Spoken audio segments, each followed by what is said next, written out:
Bonjour, aujourd'hui je vais vous présenter Fanny, la mère d'Auguste Lacaussade.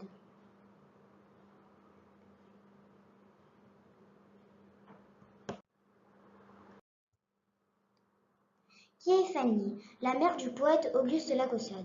Fanny est une enfant née peu de temps avant la Révolution française. C'est une enfant métisse née en captivité sur l'île Bourbon. C'est une petite esclave enfant affranchie et la mère du célèbre Auguste Lacaussade. Allons à la découverte de Fanny, la mère du célèbre poète et politicien.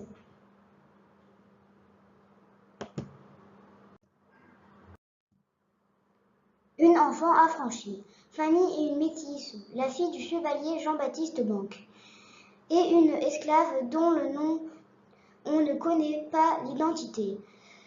Son père ne la reconnaît pas, mais il est soucieux de lui donner quelques armes pour affronter la vie. Il la prend sous son aile et il l'affranchit en 1789. Une adolescence difficile. À la mort du chevalier Banks, Fanny vit un enfer avec Flore, esclave affranchie, concubine de Banks. Flore est une méchante et cruelle. Elle fait subir à Fanny les plus mauvais traitements, allant même jusqu'à la prostituer. Fanny ne se laisse pas faire. Elle se rebelle.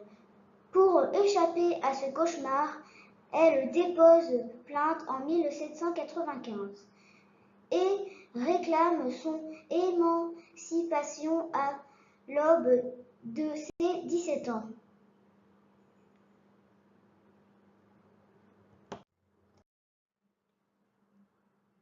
Mère d'Auguste Lacaussade. Fanny est tout simplement la mère du poète et politicien Auguste Lacaussade. Elle forme avec Augustin-Pierre Cazenave de Lacaussade un couple hors norme à l'époque. Son amoureux est un avocat bordelais, un blanc, issu de la bonne société, avec qui elle a 6 enfants. Le couple ne se marie pas car cela est impensable dans la société bourbonnaise.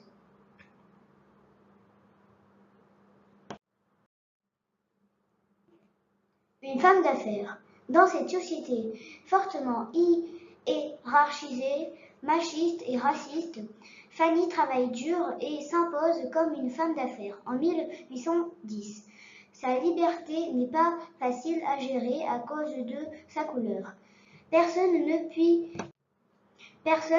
ne peut lui reprocher de reproduire le modèle dominant et, en tant que libre, elle ne peut remettre en cause le système existant.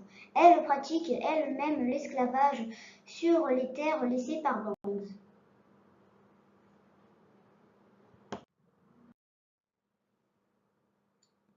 Au fait de sa puissance. En 1824, Fanny est au fait de sa puissance. Elle a 34 esclaves sur 2 habitations à Saint-André. Elle produit 50 000 quintaux de maïs et 30 000 quintaux de sucre. En 1826, elle a 47 esclaves qui cultivent de la canne à sucre et des vivres.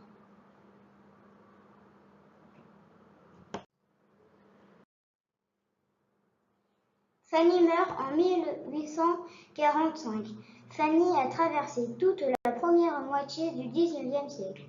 Elle meurt en 1845. Son fils Auguste lui voue un véritable amour. Dans ses poèmes, il montre son amour pour sa mère dont il a été éloigné dès le plus jeune âge.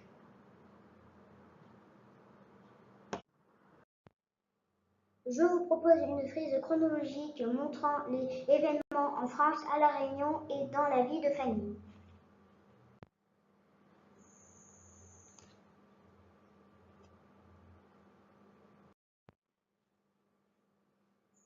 Allez, pour une prochaine vidéo. Et oui, ah oui, si vous n'avez pas vu Auguste Lacaussade, je vous invite à la regarder.